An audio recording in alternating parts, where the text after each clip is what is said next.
यहाँ इस क्षेत्र में आप जो घूम रहे हो ना ये माइक से लेके, ये आप घूम नहीं सको थे।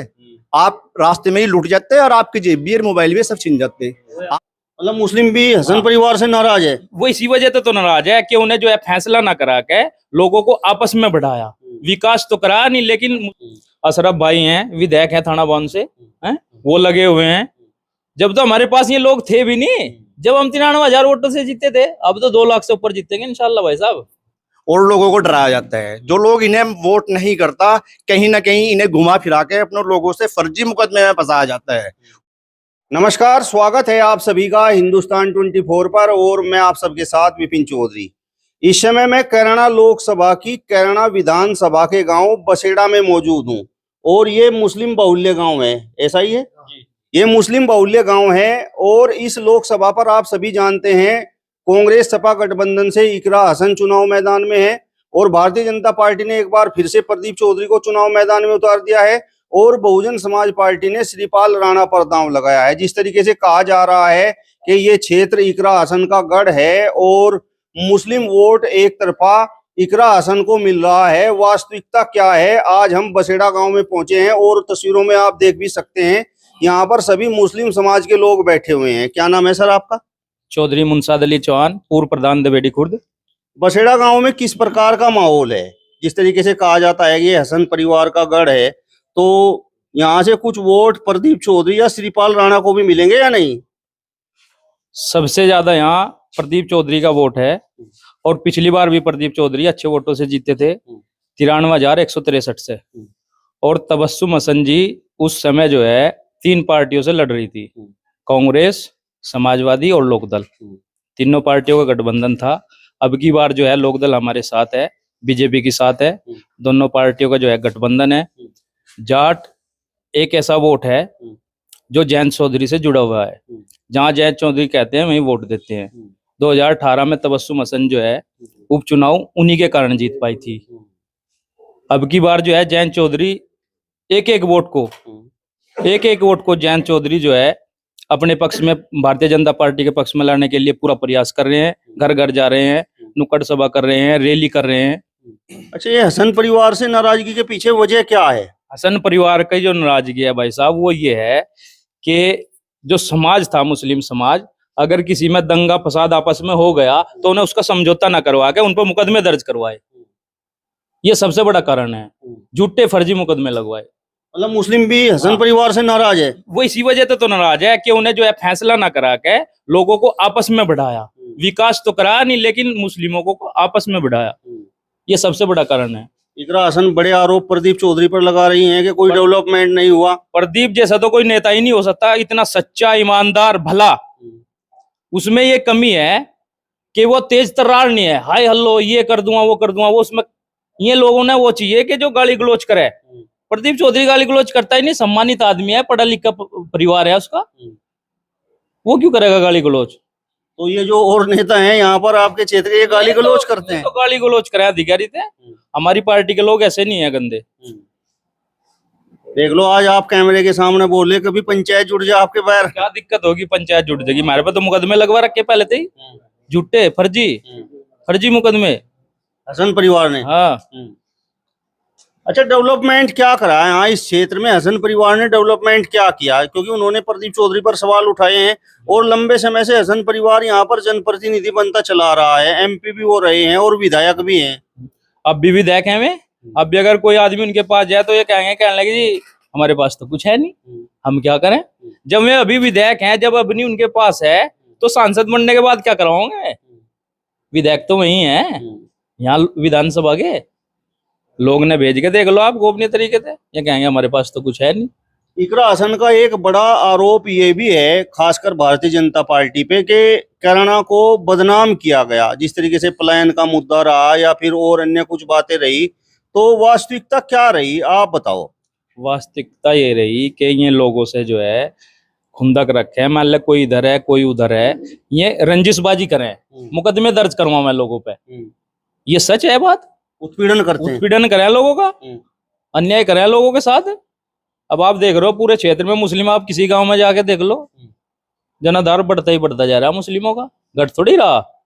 प्रदीप चौधरी के पक्ष में। चौधरी के पक्ष में अच्छा, यहाँ पर कितने वोटों की संभावना है, कितने वोट प्रदीप चौधरी को मिल सकते हैं बसेड़ा और दबेड़ी खुर्द में? भाई 40% तो प्रधान जी, 40-45% तो बीच में लेगा, बराबर लड़ेगा जी जी 50-50 जी। और जिस तरीके से ये लगातार प्रचार हो रहा है कि इकरा हसन के पक्ष में सर्व समाज जुट रहा है और प्रदीप चौधरी को पसीने आ रहे हैं, एक बात तो बताओ, मैं जिस समाज से हूँ वो समाज तो मेरे साथ खड़ा नहीं है। वही वोट तो समाजवादी का हो गया, वही वोट कैंडिडेट का होगा, तो वोट आप कहाँ से लाओगे भाई किचो साहब? आप वोट लाओगे कहाँ से? पार्टी का भी वही वोट हो गया और मैं कैंडिडेट का भी वही वोट हो गया, उसके अलावा वो आप वोट कहाँ से लाओगे बताओ? ये दाऊद प्रधान सुनेटे के बैठे, अकरम प्रधान ये बैठे प्रधान जी, ये दिलसाद भाई सुनेटी थे बैठे हैं भाई, ये मुस्लिम ही तो है मेरे भाई, और उसी के समाज के लोग हैं, अलग तो नहीं है। आप ये मानकर चल रहे हैं कि जिस तरीके से जैन चौधरी इधर एनडीए में शामिल हो गए हैं तो वो प्रदीप चौधरी की जीत का बड़ा कारण बनेगा, जाट वोटर बहुत ज्यादा।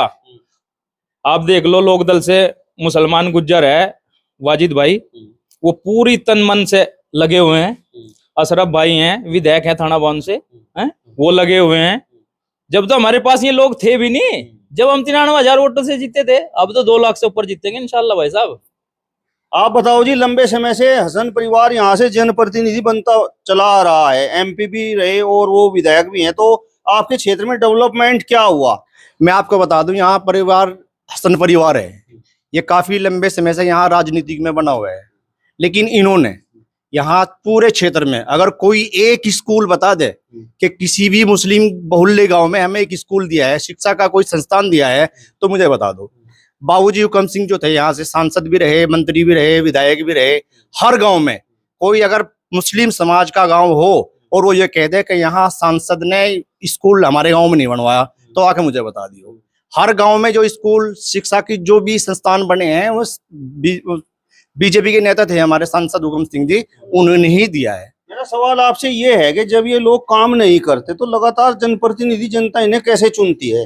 हाँ, एक डर का माहौल पैदा किया जाता है और लोगों को डराया जाता है। जो लोग इन्हें वोट नहीं करता, कहीं ना कहीं इन्हें घुमा फिरा के अपने लोगों से फर्जी मुकदमे में फंसाया जाता है और फिर वो मजबूरी में इनके पांव पकड़ता है जाकर। ऐसा मेरे साथ भी हुआ है, मेरे काफी लोगों के साथ हुआ है। मतलब मुस्लिमों का उत्पीड़न होता है? मुस्लिमों का उत्पीड़न हुआ है बहुत भारी संख्या में। और जो आदमी 60-70 साल का, उसके ऊपर 76 फर्जी मुकदमे लगाए गए हैं। ये एक गांव में नहीं है, जिस भी गांव में उनके खिलाफ कोई भी व्यक्ति है उस पे मुकदमा लिखा गया है। जैसी बात कर रहे हैं आप प्रधान जी, नाहिद हसन ने तो जो दंगे में पीड़ित लोग थे उनके लिए अलग से कॉलोनी कराना में बसवा दी। नाहिद हसन ने जो दंगे में कॉलोनी बसवा रखी है उसमें कोई दंगा पीड़ित नहीं है। जाकर आप सर्वे कर लेना, सारे हमारे क्षेत्र के लोग अपने जो वोट है वे बसा रखे हैं उसने। अगर कोई दंगे के गांव में से एक आदमी मिल गया तो मुझे आगे बता दियो, कोई दंगा पीड़ित उस कॉलोनी में नहीं है। अच्छा, आप प्रदीप चौधरी या फिर भाजपा को पसंद क्यों कर रहे हैं? हाँ, ये बात बिल्कुल मुद्दे की है। हम बीजेपी को पसंद इसलिए कर रहे हैं कि सर्वो समाज को एक साथ लेकर चल रही। राशन जो है हिंदू को मिले तो मुसलमान को भी मिले, गैस सिलेंडर हिंदू को मिले तो मुसलमान को भी मिले, तो सबका साथ सबका विकास हो रहा। किसान सम्मान निधि एक हिंदू को मिलती तो मुसलमान को भी बराबर मिले। हमारे यहाँ प्रधानमंत्री आवास योजना में अगर 7,000 वो बने होंगे यहाँ के रहने में मकान, तो 6,000 मुसलमानों के बने हैं। हमारे यहाँ शौचालय बने हैं तो सबसे ज्यादा मुस्लिमों के बने हैं। हमारे यहाँ आयुष्मान कार्ड की बात करें तो 6 यूनिट पे, जिसके घर में 6 यूनिट आयुष्मान कार्ड है, उसका सरकार ने आदेश कर दिया कि इनका सबका आयुष्मान कार्ड बनेगा। तो भाई 6 यूनिट तो मुसलमान के ही हो सके, मुझे तो लगता नहीं किसी हिंदू भाई के होंगे या कश्यप समाज में हो सके। तो सबसे ज्यादा मुस्लिम समाज और कश्यप समाज ने इस योजना का लाभ मिला है। और दूसरी बात, यहाँ इस क्षेत्र में आप जो घूम रहे हो ना ये माइक से लेके, ये आप घूम नहीं सको थे, आप रास्ते में ही लुट जाते और आपकी जेब भी और मोबाइल भी सब छीन जाते। आज ऐसा माहौल है, आप सिर पे नोट बांध के चल दो, आपको कोई छेड़ने वाला नहीं मिलेगा। आपके पैसे सुरक्षित, आप जहां चाहोगे वहां चले जाएंगे, पहुंच जाएंगे। मेरा सवाल आपसे ये भी है कि हमने कुछ खासकर हिंदू गांव में जो है लोगों से बातचीत की और उनका कहना ये है कि यहाँ पर नशा बढ़ा है, तो यहाँ पर मतलब ये नशे की देन किसकी है? देखिए, यहाँ जो राजनेता रहेगा उसी की नशे की देन रहेगी। जो आदमी मैं मानता हूं कि नशा किसी और ने लाकर यहाँ डाल दिया, लेकिन हमारा दायित्व क्या बनता है? हम अगर यहाँ अपने गांव के प्रधान है तो हम अपने लोगों को समझाएंगे। अगर ये यहाँ के सांसद रहे, विधायक रहे और इन पे पूरी जिम्मेदारी रही, इन्होंने यहाँ कंट्रोल क्यों नहीं किया, मेरा ये सीधा सवाल है।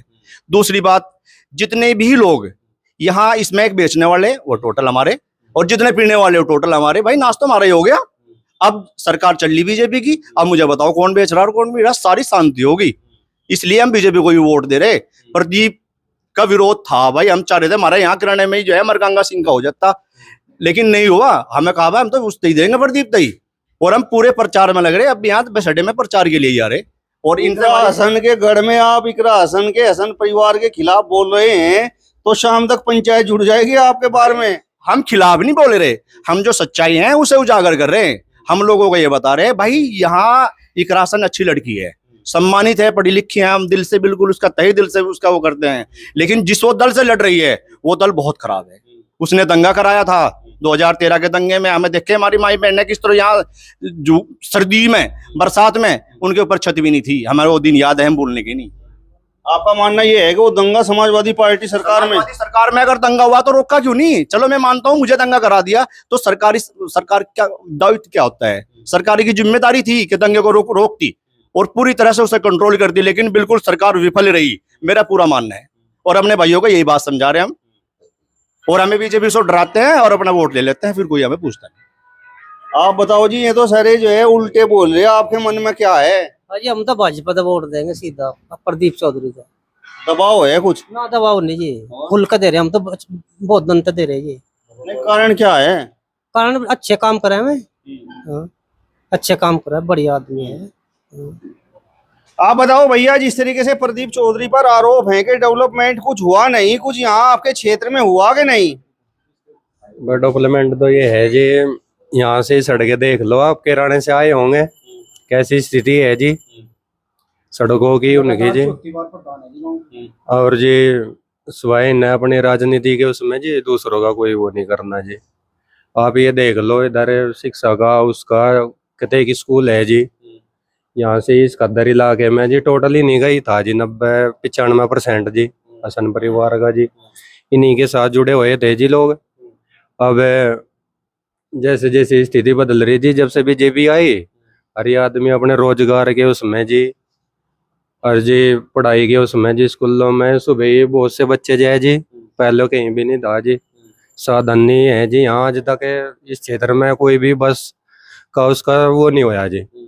विधायक है जी, ये 10 साल से विधायक है, के नहीं कर सकते जी विधायक। भाई हमारे पास ना हो जी, सरकार से मांग करे। आप ही देख लो, इस रोड पर आज हिंदुस्तान में कहीं भी ऐसा नहीं है जी रोड, इतना क्षेत्र लगता हो जो बस का उसका कोई साधन हो जी। यहाँ पर ये जो खदरा क्षेत्र बोला जाता है, ये क्या है जिस क्षेत्र में आप बैठे? खदर क्षेत्र, यमुना खदर क्षेत्र। तो मुस्लिम बहुसंख्यक हैं यहाँ पे, मुस्लिम बहुसंख्यक। तो मतलब मुस्लिमों में स्थिति क्या है, वास्तविकता क्या है? मुस्लिमों में जोश है, भारतीय जनता पार्टी के साथ जुड़ते जा रहे हर गांव में। आप भी देख रहे हैं, आज हमारी साथ चली हो, जगह जगह लोगों के प्रोग्राम हो रहे, मुस्लिम जुड़ते जा रहे हैं और बहुत ज्यादा तादाद में मुस्लिम वोट देगा। और मैं भी मुस्लिम जो अपने भाई हैं बहन हैं उनसे ये अपील करूंगा कि विकास को वोट करें, सम्मान आदमी को वोट करें, सच्चे को वोट करें, ईमानदार को वोट करें। चलिए, तो आप देख सकते हैं यहाँ पर कैराना लोकसभा की कैराना विधानसभा का ये गांव बसेड़ा है, और हमने ये जो यहाँ पर मुस्लिम समाज के लोग बैठे हुए हैं इनकी राय को आपको दिखाया। बड़े बेबाक तरीके से इन्होंने अपनी राय रखी है, और ये भी बताया है कि यहाँ पर जो हसन परिवार लंबे समय से राजनीति करता चला रहा है, किस प्रकार का डेवलपमेंट यहाँ पर हुआ है, और प्रदीप चौधरी और भाजपा को पसंद करने के पीछे भी इन्होंने बड़ी वजह बताई है। फिलहाल इस वीडियो में बस इतना ही, अगले वीडियो में फिर आपसे मुलाकात होगी, तब तक बने रहिए हिंदुस्तान 24 के साथ। नमस्कार।